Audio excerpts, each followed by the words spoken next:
Subscribe করুন ফরেক্সেল BD চ্যানেলকে এবং বেল বাটনে চাপ দিন যাতে ফরেক্সের নতুন ভিডিওগুলো আপনি সবার আগে শিখতে পারেন। Risk warning forex. তো ফরেক্সেল বিডিতে আপনাকে স্বাগতম। নিয়ে আসলাম ফরেক্সের আরো একটা নতুন ভিডিও। তো ফরেক্সের আসলে সফলতা নির্ভর করে ছোটখাটো জিনিসের উপরে, বড় জিনিসের উপর না। যে আপনি একটা ট্রেডিং সিস্টেম পাইলেন, সেই ট্রেডিং সিস্টেমে ধামধুম ট্রেড মারলেন আর হচ্ছে প্রফিট হয়ে গেল, আপনি একজন ফরেক্স মার্কেটে সফল হয়ে গেলেন। কিন্তু ফরেক্স মার্কেটে যারা সফল ট্রেডার তারা হচ্ছে ডিসিপ্লিনের সঙ্গে হচ্ছে ট্রেড করে এবং হচ্ছে তাদের ট্রেডিং এর হচ্ছে নিয়ম, চেকলিস্ট আর অনেক কিছু মেনটেন করে। এটার উপরে আসলে তাদের সফলতা নির্ভর করে যে একটা ট্রেডিং সিস্টেম পেয়ে গেল আর ট্রেড করলো, এরকম না। তো আজকে হচ্ছে একটা ছোট্ট পার্ট, যে একটা ট্রেডার তাদের হচ্ছে ট্রেডের হচ্ছে দিন শুরু করবে হচ্ছে কিভাবে। যে সকালে ঘুম থেকে উঠলাম, ব্রাশ করলাম, খাওয়া দাওয়া করলাম, কিংবা ব্রাশ করতে করতে কম্পিউটার বা ল্যাপটপ চালু করে দেখলাম যদি একটা পেয়ার দেখে মনে হলো যে এটা ট্রেড করা যায়, ট্রেড করে ফেললাম। আসলে এরকম না। ট্রেডারের আসলে হচ্ছে ডেইলি রুটিন এবং তাদের কিছু হচ্ছে রুলস রেগুলেশন, মানে যেগুলোর কারণে হচ্ছে তারা হচ্ছে আসলে লসের পরিমাণ কম হয় এবং হচ্ছে লাভের পরিমাণ অনেক বেশি হয়। তো সকালে উঠে আসলে কিছু জিনিস আসলে খেয়াল করতে হয়, যার কারণে হচ্ছে দিনে যতগুলো ট্রেড পাওয়া যায় ওগুলো সম্পর্কে ক্লিয়ার একটা ধারণা থাকে। সেক্ষেত্রে আপনার ট্রেডিং সিস্টেম যাই হোক না কেন, প্রথমে আপনি কম্পিউটার চালু করলেন বা ল্যাপটপ চালু করলেন, প্রথমে আপনি যে কাজটা করবেন সেটা হলো যে ফরেক্স ফ্যাক্টরিতে যাওয়া। ফরেক্স ফ্যাক্টরিতে যে কোনো আপকামিং নিউজ আছে কিনা, আজকে সারাদিনে কি কি নিউজ আছে, কিরকম ইম্প্যাক্ট ফেলতে পারে, গতকালকের নিউজ গুলোতে কিভাবে ইম্প্যাক্ট ফেলছিল, এবং সেই নিউজ গুলোর হচ্ছে নাম লিখে রাখা, যে এই নিউজ গুলো আসলে বড় বড় মুভ করে। তাহলে আপনার হচ্ছে নিউজের একটা হচ্ছে লিস্ট হয়ে গেল, যে যে এই নিউজ গুলো বড় বড় মুভ করে, তাহলে এই নিউজের সময় আমার হচ্ছে নর্মাল ট্রেডিং সিস্টেমে ট্রেড করি, তাহলে এই নিউজের সময় আসলে ট্রেড করা উচিত হবে না। আর যেগুলো দেখলাম যে যেসব নিউজ আছে আপনার যখন লিস্টেড হয়ে যাবে যে এই সব নিউজ মার্কেটে বড় বড় মুভ করে, সেই সব নিউজের আপনি আলাদাভাবে নিউজ ট্রেডিং সিস্টেমে ট্রেড করতে পারেন। এন্ড প্রথম হচ্ছে আপনাকে দেখা লাগবে হচ্ছে ফরেক্স ফ্যাক্টরিতে আজকের দিনে কোন কোন নিউজ আছে কিনা বড়। আর যদি নিউজ থাকে তাহলে আপনি যদি নর্মাল ট্রেডিং করে থাকেন তাহলে ওই নিউজ টাইম গুলোতে আসলে ট্রেড করা যাবে না। ওই নিউজ টাইম গুলোতে আপনার হচ্ছে আধা ঘন্টা কিংবা আধা ঘন্টা আগে পরে ট্রেড না করলে আসলে ভালো হয়। এটা আপনার হচ্ছে একটা লসের হাত থেকে আপনি হচ্ছে বেঁচে যাবেন। কারণ অনেক সময় দেখা যায় নিউজের সময় নিউজ আসার আধা ঘন্টা এক ঘন্টা আগে সিগন্যাল আসে, ট্রেড করলেন, নিউজ আসার পরে ওই ট্রেডটা এসিলিট করে গেল, এরকমও হয় আর কি। তো সেকেন্ড যে কাজটা করতে হবে সেটা হচ্ছে আপনার চার্টে যাওয়া লাগবে। চার্টে যাই হচ্ছে ডেইলি চার্ট দেখা লাগবে।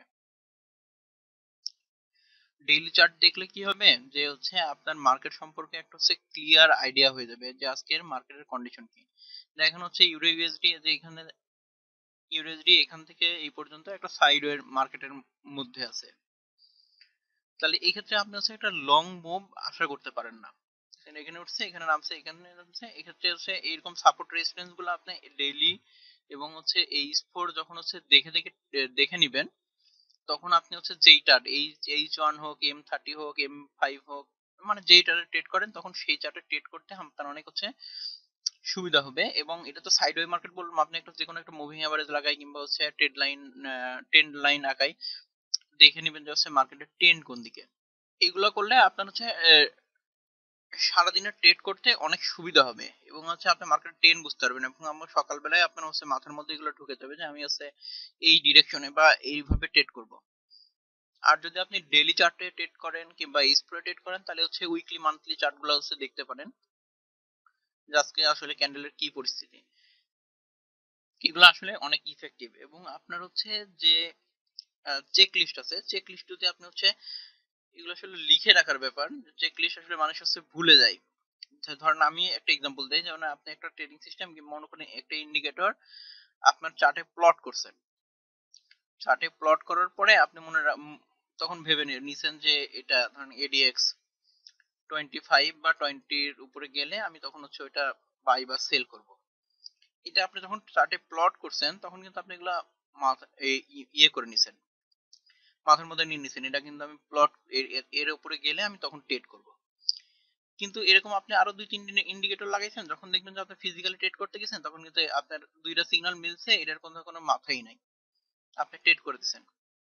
এই ট্রেড করার কারণে কি হলো, আপনার লস হলো। তো এগুলা করা যাবে না, এর জন্য প্রপার চেক লিস্ট আছে, চেক লিস্ট এবং খাতা কলমে লিখে মিলাই আপনি হচ্ছে ট্রেড করবেন। এবং ডেইলি চার্ট এবং এই স্পোর চার্ট দেখে যদি আপনি হচ্ছে শর্টার টাইম ফ্রেমে ট্রেড করেন, তাহলে ওই ট্রেড গুলো আসলে অনেক বেশি স্মুথ হবে এবং আপনার ভুল ট্রেডের হাত থেকে আপনাকে বাঁচাই দিবে। এরকম আপনার ট্রেডিং এর যে নিয়মগুলো আছে সেগুলা শর্ট লিস্ট করে সেগুলা দিয়ে আপনি আপনার টেবিলের পাশে রাখতে পারেন কিংবা কম্পিউটারের সামনে রাখতে পারেন, যেগুলো আপনি মিলাই ট্রেড করবেন।